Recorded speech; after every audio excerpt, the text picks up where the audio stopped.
Así es, Gonzalo, pero este anuncio del cáncer del rey Carlos III y después de haber tenido el Día Mundial de la Lucha contra el Cáncer este fin de semana, nos lleva a recordar que, de acuerdo con la Organización Panamericana de la Salud, si no se toman medidas para prevenir y controlar el cáncer, se prevé que los diagnósticos van a aumentar en un 59% en los próximos 20 años. ¿Eso qué quiere decir?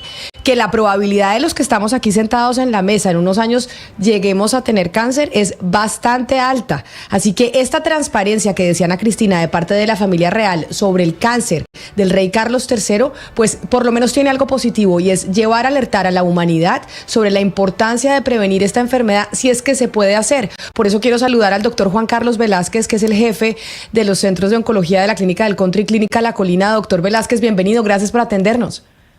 Hola, muy buenos días. Muchísimas gracias por la invitación.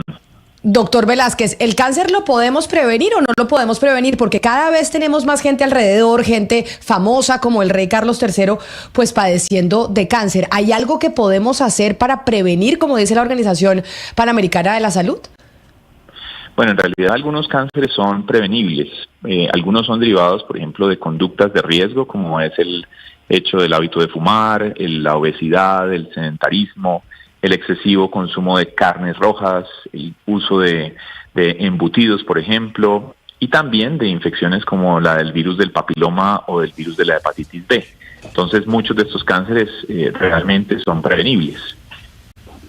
Hay otros que no podemos prevenir, digamos que son de muchísimo mayor dificultad, como por ejemplo el cáncer de páncreas, o por ejemplo otros tipos de tumores que son muy difíciles de prevenir, pero hay un porcentaje de pacientes que sí podemos alertar para cambiar estilos de vida y hábitos de riesgo.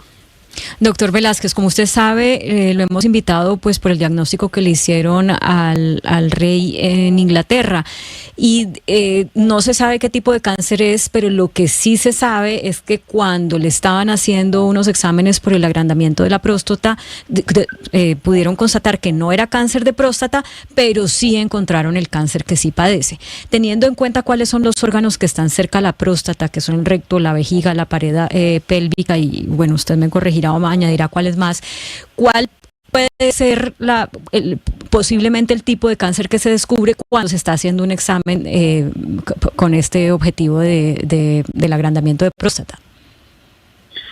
Bueno, realmente no, el agrandamiento de próstata tendría relación exclusivamente con el cáncer de próstata. Claramente otros cánceres que afectan al aparato urinario, pues pueden ser el cáncer de vejiga, el cáncer de riñón, el cáncer pielo-ureteral, es decir, de la pelvis renal y del uréter, pero pues realmente digamos que habría que considerar cuáles fueron los síntomas que él realmente tenía y los hallazgos para poder decir de qué carcinoma estamos hablando. En la zona también está obviamente el recto, el ano, el colon sigmoides. Hay multitud de órganos que pueden estar afectados en esa zona.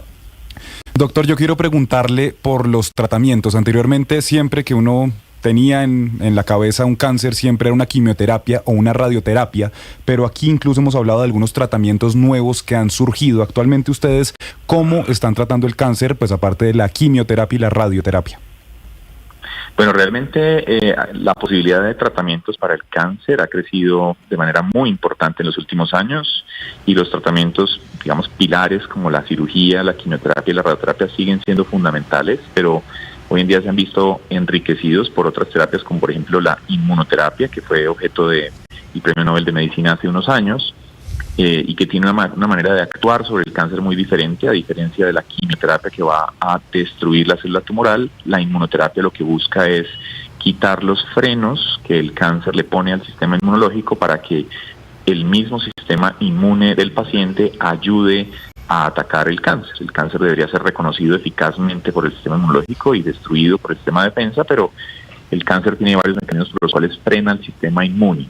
De esta manera, la inmunoterapia reconstituye esta actividad inmunológica y se constituye en un adyuvante de la quimioterapia, en un complemento, o en algunos casos es el tratamiento principal del cáncer. También tenemos otras terapias dirigidas contra el cáncer, que tienen que ver las vías que tiene la célula cancerosa para sobrevivir, multiplicarse, viajar, producir metástasis. Esas vías metabólicas también se pueden intervenir y se pueden bloquear con drogas específicamente dirigidas allí. Esto es lo que se llama la terapia blanco dirigida.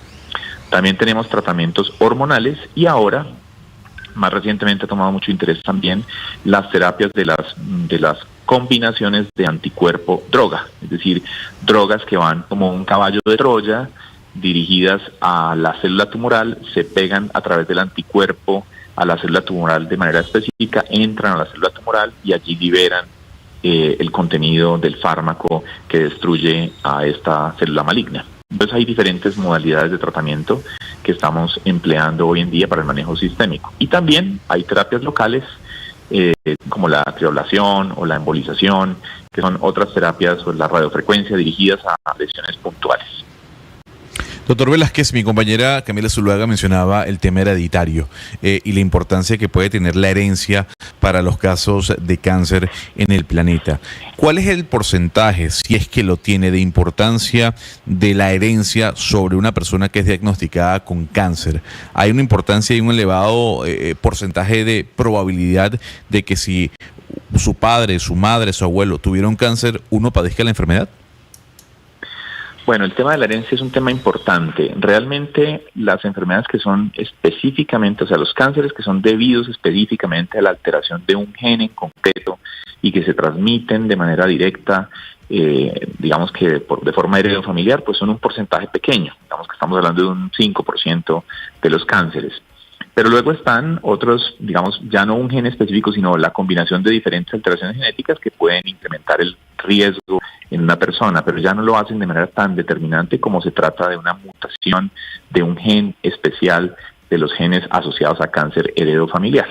Es decir, por ejemplo, una paciente con cáncer de mama que tiene en su familia una mutación del gen BRCA1 o BRCA2 puede tener un riesgo de más del 90% de desarrollar el cáncer de seno a lo largo de su vida, a diferencia de un aumento del riesgo de tan solo un 30% que puede tener una mujer que tenga algunas, digamos que mujeres en su familia cercana afectadas por el cáncer, pero en donde no hay un único gen tan asociado al cáncer de seno como esto. Entonces digamos que esto tiene diferentes grados de importancia. Las que son claramente heredofamiliares, estamos hablando de un 3 a 5% de los casos de cáncer.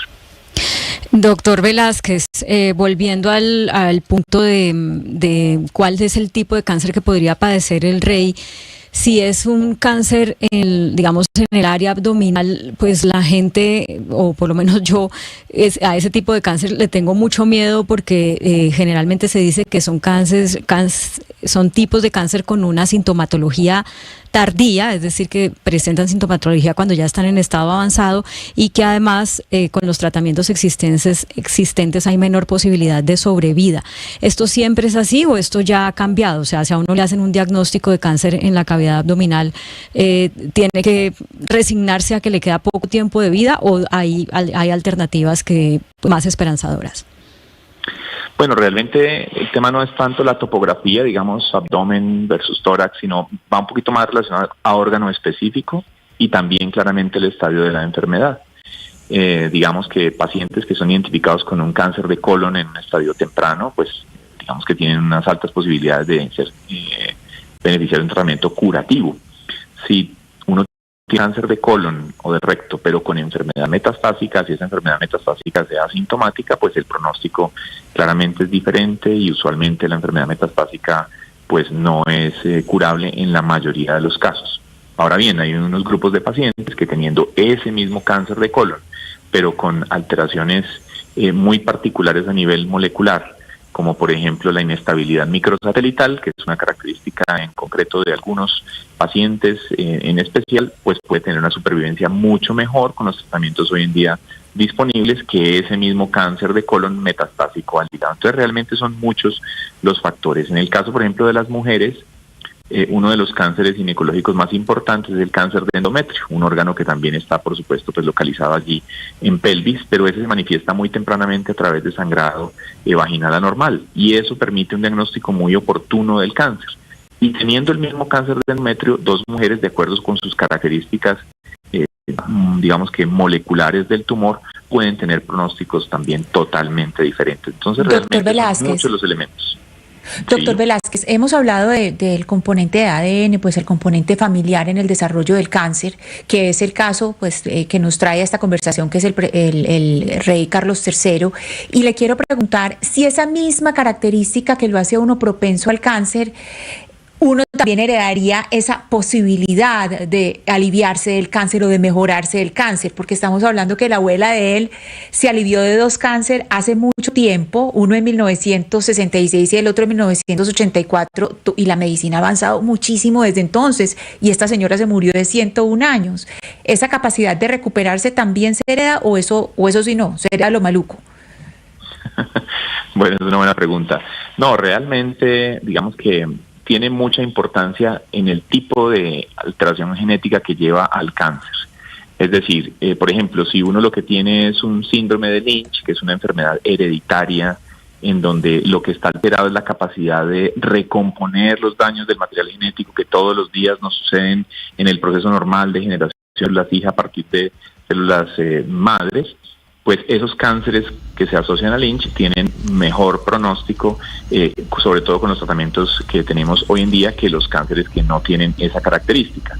Pero digamos que en general no podemos extrapolar que, digamos que por familiares, arriba de nuestro árbol genealógico que les fue muy bien, digamos que a la descendencia va a tener el mismo curso, y claramente un cáncer es totalmente diferente de otro.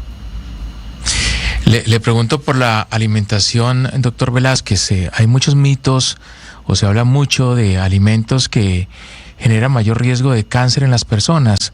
¿Qué tan cierto es el tema, por ejemplo, de las carnes rojas, de los ultraprocesados? ¿Qué tan riesgosos son para propiciar un cáncer, por ejemplo, de colon, de próstata, cualquier tipo de cáncer? Bueno, es una muy buena pregunta. Realmente la Organización Mundial de la Salud hoy en día considera a los embutidos como carcinógenos del grupo 1, es decir, sustancias que realmente están asociadas a un mayor riesgo de cáncer. También hay estudios de tipo pues epidemiológico, usualmente son estudios de retrospectivos o de cortes que muestran que las personas que tienen un consumo excesivo de carne puede tener un mayor riesgo de cáncer de colon.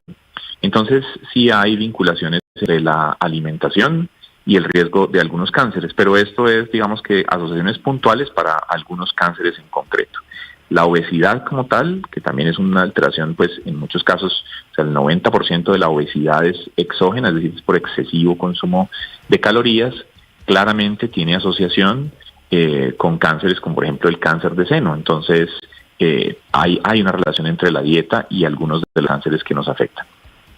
Pues doctor Juan Carlos Velázquez, jefe de oncología clínica de la Clínica del Country y Clínica La Colina, gracias por hablar con nosotros hoy, que obviamente pues el tema del rey Carlos III y su cáncer puso al mundo a hablar nuevamente de esta enfermedad, y qué bueno que estamos hablando de ella, porque es importante por lo menos hacer lo que se pueda para prevenirla. Mil gracias por atendernos. Bueno, no, con mucho gusto, Camila, muchísimas gracias por la invitación y un saludo a todos. Un saludo.